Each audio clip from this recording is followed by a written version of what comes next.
The other thing, Indigenous people don't necessarily get our sicknesses, our modern sicknesses. They don't understand, say, self-hatred or self-loathing. They don't understand a disconnect from being in the centre of the universe. So some of the sicknesses that we've created in the modern world need a modern approach. And this is why I feel shamanism, when we're taking the ancient knowledge but also adapting it and reconnecting it to the land and redreaming and reseeding by listening to the land, we can really start.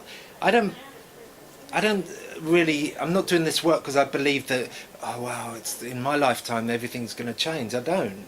But if we can do this work and just plant a few seeds that going down for our descendants in the future, then we've done amazing. And these things will come back to life because they're waiting in the wings, if you like. Spirit is waiting for us. It's going, come on, humans, come on, listen again. Because then life becomes actually much more joyous and meaningful. When you're doing 3 months worth of rituals and offerings, it's amazing. It's abstract as you think, well, why am I doing this? But it brings you alive because you're in touch with life once more. And that, I think, is the essence of this stuff. Because we strip off all our masks and we just get down and dirty, really. In the earth and connecting with these powerful energies and realizing we're not in control, and that is actually the most liberating thing, to realize, okay, we're here in time, our descendants will come and our ancestors have been, and if we can just continue that spirit of life, if we can feed that spirit of life in whatever way, then we'll keep this whole thing going. And I think that it's difficult because there's compromises. There has to be, because we're not in that village or that community environment where you go and then learn from.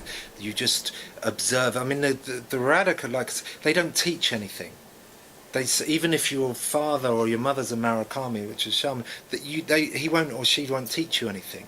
They will just introduce you to the ceremonies and they'll say, take the peyote, that will teach you everything. Listen to the fire, that will teach you everything. So in terms of what we can do, and it's not perfect. I mean, I run a practitioner training, but what I tell people it's really an introduction, and that all we can do is create a framework whereby we can go as deep as possible within that framework and teach people about offerings and ceremony and ritual. That's the most fundamental things. It's not perfect. It never will be perfect.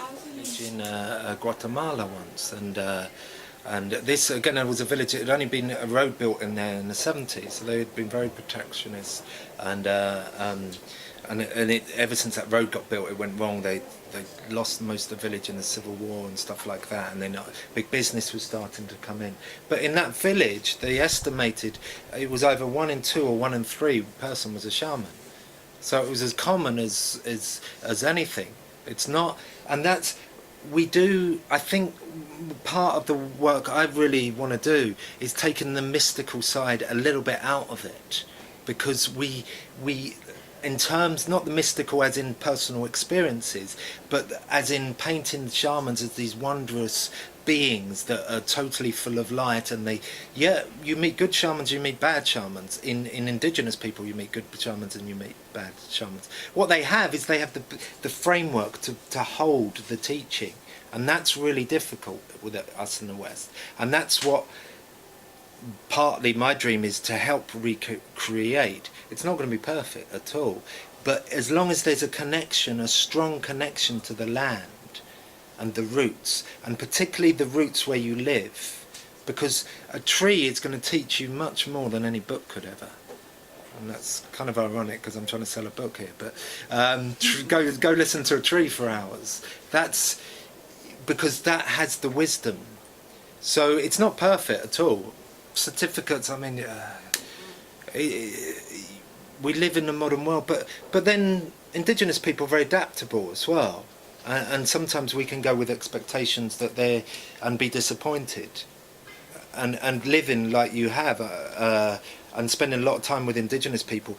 I think it's important, because it's important also to be disillusioned a bit and disappointed, to see that that's not perfect, that they've got their own problems and their own in their societies. As most, you stick a bunch of humans together, they're going to fall out. I know. Ways. That's why I feel the most important thing is connecting with our ancestors. Because when we connect with our ancestors, when we do the healing and we get those burdens off our back and patterns, we can then connect to people way back who will have practiced wherever you come from. All over the world, people will have practiced these ways. And we can listen to them. That's how I think this thing is going to go forward. It's not perfect at the moment, I'm sure it isn't. But we need to start somewhere. We need to start with where we're at. Otherwise, it's just about going and visiting places, and that's great, and I love that more than anything.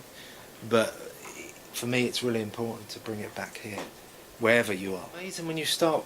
You could just go to that tree, pick up that beer can, whatever it is, and give an offering, and say thank you to that tree, and apologise on behalf of the human beings, because the human beings are disrespecting that land.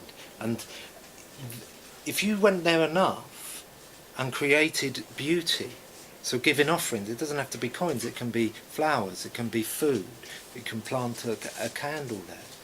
If it's amazing. I've worked in quite a few woods, and when you start doing ceremonial work or ritual work, the whole energy changes. Now if everyone was doing that, if everyone was just going and doing that simple thing and feeding the land, the transformation, and then a funny thing happens, because the energy becomes so strong that disrespectful energy can't get in so much. So on a deeper unconscious level, people, it's like almost walking into a force field. They can't quite go there and disrespect. So yeah, wherever, and particularly in London. I mean, London's got incredible energies. There's so much stories here. I mean, I'm like, when I come here, I'm like, I send this here, and I'm like, why? With all the stories, because it's so. And part of the training, when we do the burial, we bury people underground. It's part of that is to reconnect to the earth, but it's also when you enclose people's energy bodies in, a lot of healing happens. It's a practice. It comes from Mexico, the Toltec tradition, because the energy body is drawn close in. Then we begin to bump into all our what we're holding there. We become much more conscious of it. So you go down to the tube, it's like a whole healing circus, because everyone's energy is so contained and so like that all those powerful energies, and that's why.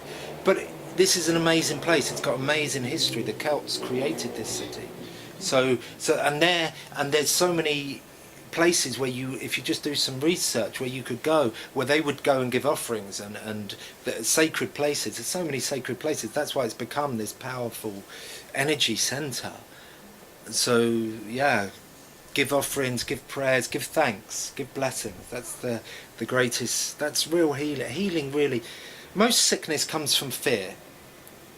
Fear is the grandparent of. Now we need sickness and we need fear because it keeps the world in balance.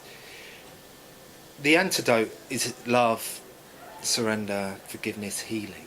So wherever that energy, because fear compresses like this, where love expands. But sometimes you need that compression, and that compression is good to work with. Again, it's about this balance. Fear isn't necessarily a negative thing, but it is the grandparent of most sickness. So if you can feed love and blessings and beauty and eloquence, even go in and sing a song. Go and sing a song to the land. The land loves to hear you sing, to hear us sing, because that's when we really fully commune. That's why shamans, in a lot of language, the word for shaman is the same word for singer. And weeper as well, in Mayan, as Martin Prachtel talks about. That's why we're an emotional bunch, a bit sensitive.